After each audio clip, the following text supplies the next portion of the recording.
and welcome to News Now. I'm your host, Taylor Inman. We're going over the week's biggest headlines for Northwest Montana. A host of interpretive and educational displays are set to come down or have already been taken down in Glacier National Park under a Trump administration directive. The move, first reported in the Washington Post, is apparently in response to President Donald Trump's executive order from last year on, quote, restoring truth and sanity to American history. According to former Glacier National Park Superintendent Jeff Mao and a second source who described the list for Glacier, that includes displays on climate change, wolves, the Sherburne Dam and Mini Glacier, and the park's Headwaters podcast, which is featured on Glacier's home webpage. Mao is the vice chair of the Coalition to Protect America's National Parks, a park advocacy group of current, former, and retired employees and volunteers of the National Park Service. He retired at the end of 2021 after 8 years at the helm of Glacier. Mao said the displays put up during his tenure were in response to questions from the public. The Park Service has taken a broad approach to the directive and in the past 6 months have submitted displays that might be considered in violation of it, including displays that cover subjects like climate change. However, discussions on climate change in the Headwaters podcast, which is produced by Glacier National Park staffers, remained up on Apple's podcast page. But Season 6, which included interviews on fire management in Glacier and World War II conscientious objectors, were taken down, reportedly back in December. Mao said the physical displays are often being taken out of context, as they are designed to provide history and interpretation on what people are looking at in Glacier National Park. He noted that parks like Glacier took pains to, quote, put the facts out there and let people decide for themselves. While some parks have already dismantled physical displays under the order, more than a few of Glacier's displays are in remote locations this time of year due to seasonal road closures. The Department of the Interior issued the following response to questions on Glacier's displays and podcasts. The response says, quote, the President directed a review of certain interpretive content to ensure parks tell the full and accurate story of American history, including subjects that were minimized or omitted under the last administration. That includes fully addressing slavery, the treatment of Native Americans, and other foundational chapters of our history, informed by the current scholarship and expert review, not through a narrow ideological lens. Some materials may be edited or replaced to provide broader context, others remain unchanged. End quote. Despite overwhelming opposition from a standing room-only crowd, Flathead County Commissioners on Tuesday approved extending a marina dock in Lakeside to nearly 59 feet beyond the permitted length. The marina is owned by Discovery Land Company, an Arizona-based firm developing the 1,700-acre members-only resort known as the Flathead Lake Club west of US 93 near Blacktail Mountain.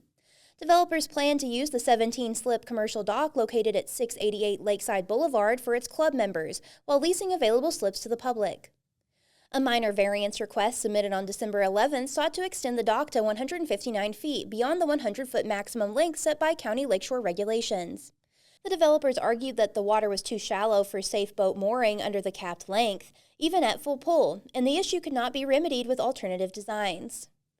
Proposed alternatives still had boats and water too shallow for safe moorage, created unsafe exposure to wind and waves, or limited boaters' ability to maneuver in and out of the dock. Developers said that extending the dock an extra 59 feet was the only viable solution. Lakeside residents panned the request, with some worrying about the precedent it would set. Lakeside resident Chris Swanberg described the shoreline as increasingly crowded during the summer months and worried about the dock extension's suitability. Others pointed out that approval could open the floodgates for future requests. Lakeside resident Rick Weaver, who retired as publisher of the Daily Interlake in 2023, said, quote, I believe in private property rights, but giving somebody the opportunity to extend their dock 59 feet is just beyond the pale. If you do it, I'll be the next one standing in line to extend our dock 59 feet. So where does it end? End quote. Commissioner Randy Brodell said that the county has approved other requests to extend docks beyond the 100-foot limit in recent years. Asked for examples after the meeting, planning staff pointed to the commissioner's June 2024 approval of a request to extend a floating L-shaped dock on Bitterroot Lake to 116 feet. Residents also argued that the marina should be classified as private instead of public or commercial, since it would primarily benefit members of Flathead Lake Club. Docks and private marinas are limited to 60 feet in length, but are allowed to extend up to 100 feet if the water depth at the end is less than 5 feet. But planning staff determined the marina qualified as a commercial dock, since developers anticipate leasing slips to the public. They also noted the marina was permitted as public under its previous owners before it was sold to Discovery Land Company. There were additional arguments that the extension of 59 feet warranted a major variance request instead of a minor one. The application process for a major variance request requires an environmental impact statement and public hearing. A variance request is considered major if it substantially deviates from construction requirements or design standards and county regulations, or if it creates a major environmental impact. County commissioners, though, unanimously approved the extension. Before the vote, Brodell asked the Planning Board if any part of the application violated county ordinance or state law. Planning and Zoning Department Director Eric Mack confirmed the application was legally sound, prompting the commissioner's approval. Brodell said, quote, "I know there's been a lot of emotion around this subdivision, around this marina permit, around this variance that we're looking at today. We're not allowed to make decisions based on emotion." End quote. The planned development of an RV park in Happy's Inn will go forward after the Montana Supreme Court recently affirmed a local district court ruling. The 5-member panel included Justices Catherine M. Bittigary, James Jeremiah Shea, Beth Baker, Lori McKinnon, and Ingrid Gustafson were unanimous in their January 27th ruling. Lincoln County District Court Judge Matt Cuff ruled on March 10, 2025 in favor of Lincoln County Board of Commissioners and Parks Family Real Estate. The Board of Commissioners approved a preliminary plat for the proposed RV park in September of 2022. A local coalition, the Thompson Chain of Lakes Stewardship Coalition, filed suit to stop the construction, then appealed to the state Supreme Court after Judge Cuff's ruling. Parks Family Real Estate and Happy's RV Park wants to build a 21-acre park, which would include 63 recreational vehicle sites and 20 tent sites. The park would be located just north of US 2 across from Happy's Inn. Members of the coalition and those opposed to the park are primarily concerned about its proximity to several spring-fed waterways on the Thompson Chain of Lakes. The group said the RV park is allowed to use up to 207,000 gallons of water per month with subsequent wastewater output. The group says this quantity will put the homeowners' wells and lake levels at risk. Developer Chris Cole of Parks Family Real Estate said January 29th in an interview with the Western News that the group, which includes his wife Casey Cole and father-in-law Tom Parks, was happy the High Court ruled in their favor. While the developers have cleared some hurdles to get the park built, they still need approval from the Montana Department of Environmental Quality. DEQ must okay a permit needed for the installation of a septic system that will treat wastewater at the park. Thompson Chain of Lakes Stewardship Coalition Board Chair Karen Wickersham told the Western News that it was done fighting the RV park. The coalition said it was disappointed in the High Court's ruling, but despite the outcome, the group said it will continue to make preservation a priority. Wickersham said, quote, "The ruling makes clear that neither a growth policy nor a neighborhood plan can save a neighborhood from unwanted development," and advocated for citizen-initiated zoning. A group of residents in the South Yak sought it in 2023, but the county commissioners voted against it. Mixed Industries presented a draft proposal to lease the Polson Bay Golf Course from the city during the Polson Commission's meeting Monday night on February 2nd. Simultaneously, the Polson Bay Golf Course Association has been discussing a management option with city manager Ed Meese. The city will host a workshop on the mixed draft proposal on Tuesday, February 17th. Mixed Industries is a founder-led business that invests in entrepreneurs and businesses, with Dallas Tanner as the managing partner. The company's draft proposal includes a 99-year ground lease, a $500,000 upfront payment to the city, and annual payments of $50,000 for the next 10 years. The partnership proposal packet presented to the commissioners' meeting on Monday stated that the goal is to close by June 1, 2026. Mixed would assume all operational responsibilities and risk while the city retains ownership of the land and its tax-exempt status. The mixed draft stated that the city benefits by no longer bearing all weather and economic risk and no longer managing multiple full-time employees with $97,000 of administrative overhead. According to previous Lake County Leader reporting, the Golf Course Enterprise Fund generated just over $2.4 million during the 2025 fiscal year. However, with total expenses at nearly $2 million, the golf course generates only over $400,000 in profit. The draft proposal suggests that proceeds given to the city could be put into its general fund. Current profits from the golf course remain in the Enterprise Fund for capital improvements. Tanner's family has called Polson home since the early 1990s, with the draft proposal stating that, quote, "This isn't a distant investor looking at a spreadsheet, it's a neighbor." The proposal also stated that Mixed has invested in Sweeten Coves Golf Club in Tennessee that, quote, "transformed it into one of America's most celebrated golf experiences." Tanner is also the chief executive officer of Invitation Homes, which is a leasing company. The company has short-term and medium-term goals to improve the greens, invest in bunkers, and update the golf cart fleet, along with expanding simulator program and building corporate outings and tournaments.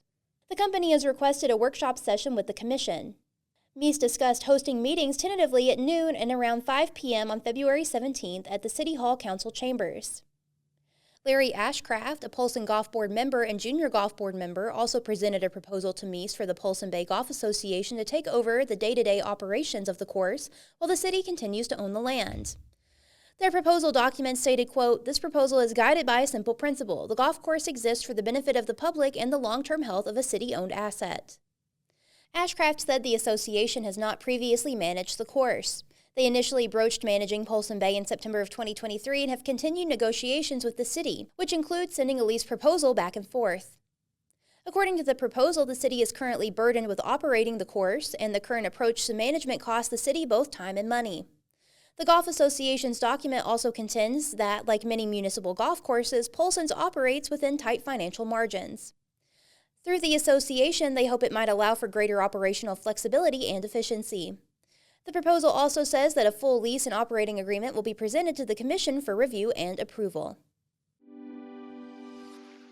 Former NASA astronaut John B. Harrington will serve as the Grand Marshal of the Whitefish Winter Carnival Grand Parade, along with the Whitefish High School Space Club on Saturday.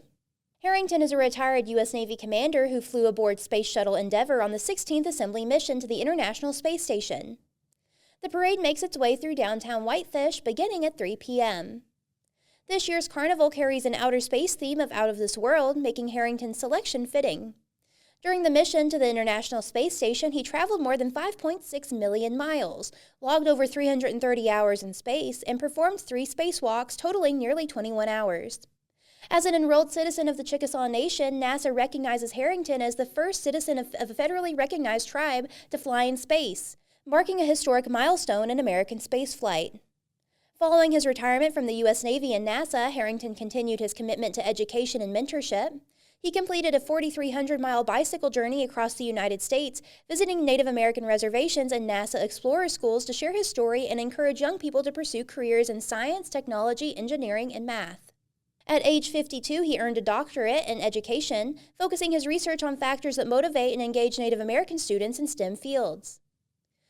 Winter Carnival organizers said that Harrington's life story reflects curiosity, perseverance, and service. Honoring him alongside the Whitefish High School Space Club highlights the importance of inspiring the next generation while celebrating the wonder of discovery, they said. Now a resident of northwestern Montana, Harrington remains active as a speaker and author. He has written the children's book Mission to Space and is currently working on his memoir. For a full list of Winter Carnival events, visit whitefishwintercarnival.com. A matter of points separated the top 3 speech and debate heavyweights who punched in their best efforts at the Class AA state tournament on January 30th and 31st. Defending state champions, Bozeman High School narrowly won the championship title by a difference of 2.5 points, scoring 160 points overall to runner-up Flathead High School's 157.5 points. Flathead High School head coach Kelly Rosenquist said she could not be more proud of their students and coaching staff for finishing second at AA state. The tight finish echoed last year's state tournament where Bozeman edged Flathead out of the state title by 1 point. Rosenquist said their performance was the result of grit and resilience built over the entire season, and students showed great maturity by focusing on long-term goals. She said they practiced hard, and it showed. In a tournament where every point counts, Flathead squeezed by Glacier High School to its second-place position by 1 point. Glacier earned 156.5 points to secure third place. The tight race speaks volumes to the quality of the competition, according to Glacier head coach Greg Adkins. Glacier had 2 individual state champions, Sophia Allred in dramatic interpretation and Josh Lee in memorized public address, who Adkins noted had perfect scores throughout the tournament. Flathead finished with 3 state champions, including the public forum debate team of Josie Morrison and Padma Javadi, Lena Astley in program oral interpretation, and Fenton Lieb Cohen in impromptu speaking and extemporaneous speaking. The state competition marked Rosenquist's first as head coach, and she thanked students and coaches for extending their grace, trust, and leadership. Both coaches thanked the wider community for volunteering to judge at the state championship, which was held at Glacier High School. With the regular season wrapped up, the competition continues for students who qualified to compete at nationals. Fundraising efforts are underway to get students to the National Speech and Debate Association National Tournament scheduled for June 15th through the 21st in Des Moines, Iowa. See a full list of individual results at dailyinterlake.com. Thanks for joining us. News Now is a podcast from the Daily Interlake. We're proud to be the largest independent newsroom in Montana and the longest continuously published newspaper in the region. Today's stories were written by Hungry Horse News editor Chris Peterson, Daily Interlake reporters Hillary Matheson and Hannah Shields, Western News editors Scott Schindeldecker, the staff at the Whitefish Pilot, and Emily Messer with the Lake County Leader. You can read the full versions of these stories at dailyinterlake.com. And if you haven't already, subscribe to our YouTube channel to never miss an episode of the pod. Everybody stay safe and have a great week. Thanks to our sponsor, Lauren's Auto Repair at 1309 U.S. Highway 2 in Kalispell. Most consistently rated 5-star shop serving the Kalispell area. Visit lawrensauto.com. Will take care of you. The highest rated in the Kalispell area.